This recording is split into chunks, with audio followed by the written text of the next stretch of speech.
On 26th October, we, the Sisters of Saint Anne of Divine Providence, celebrate the Feast of Divine Providence, the day on which in 1782 our founder Carlo Tancredi was born.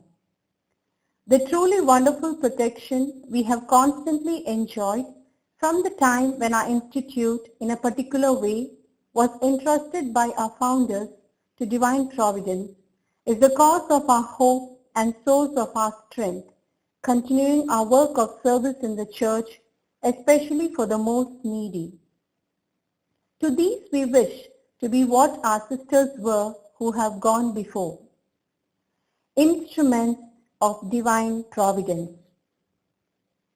On this great day, as we celebrate the birthday of our great man, Carlo Tancredi, I would like to pay tribute to him in the words of Silvio Pellico, who was his secretary for over 6 years.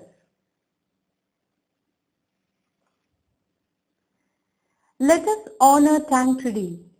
He was an example of sacrifice, of kind attention, of holy desires. The memory of him must never be wiped out from among us, and mothers must hand it down to their children. He had glory from his ancestors as well as from his riches. But of what worth are these things? He loved and helped others. He was all to all. He had many great and fervent aspirations, but his love for the good of others transcended them all. And this attitude is the sure mark of a soul dear to God. Not a single day did I see him despise the miseries of others. He was a father to all, and his modest gaze gave dignity to the most afflicted, the most miserable. By lowering himself, he raised them up and urged them to take courage and distinguish themselves.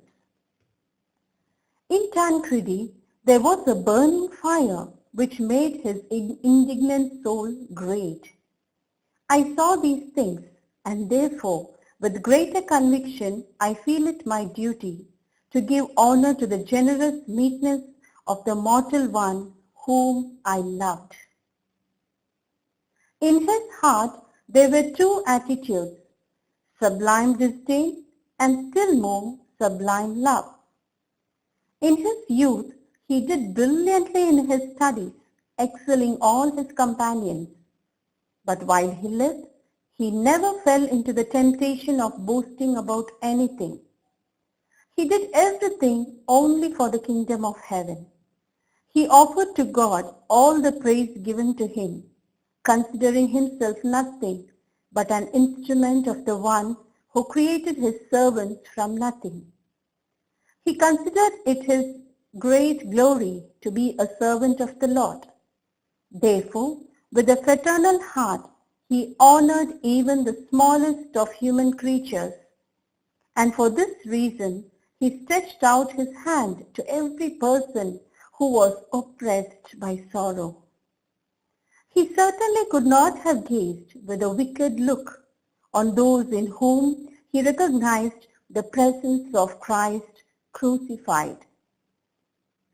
Under the guidance of the evangelical spirit, he did not let himself be ensnared by sacrilegious doctrine. He did not let his heart be frozen by a rationalistic spirit, nor did he let himself be deceived by ruinous doctrinal theories.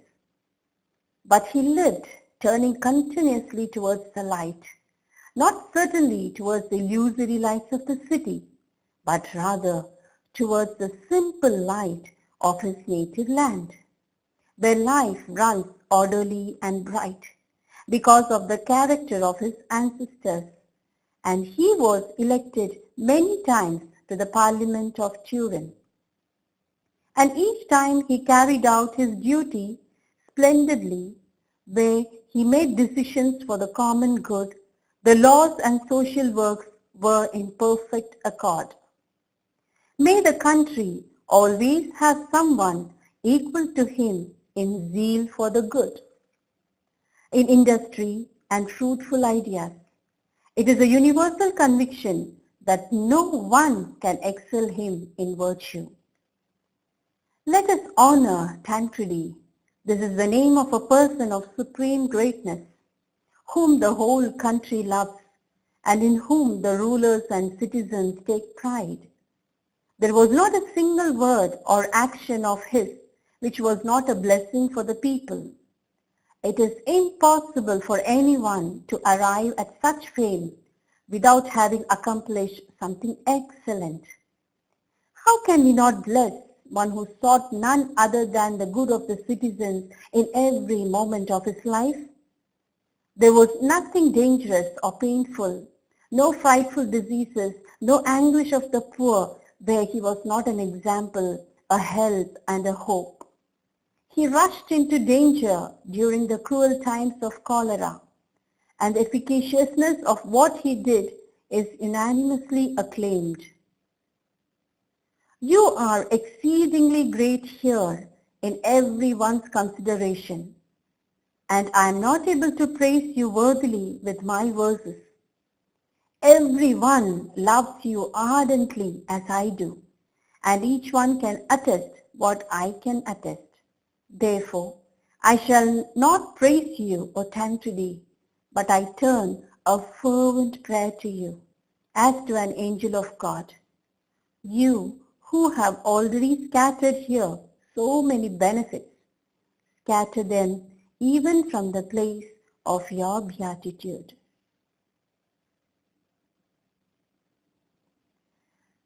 I wish you all a happy feast of divine providence, and let us ask our Provident Father, through the intercession of Carlo Tancredi, our founder, the grace that we may become instruments of divine providence. Thank you.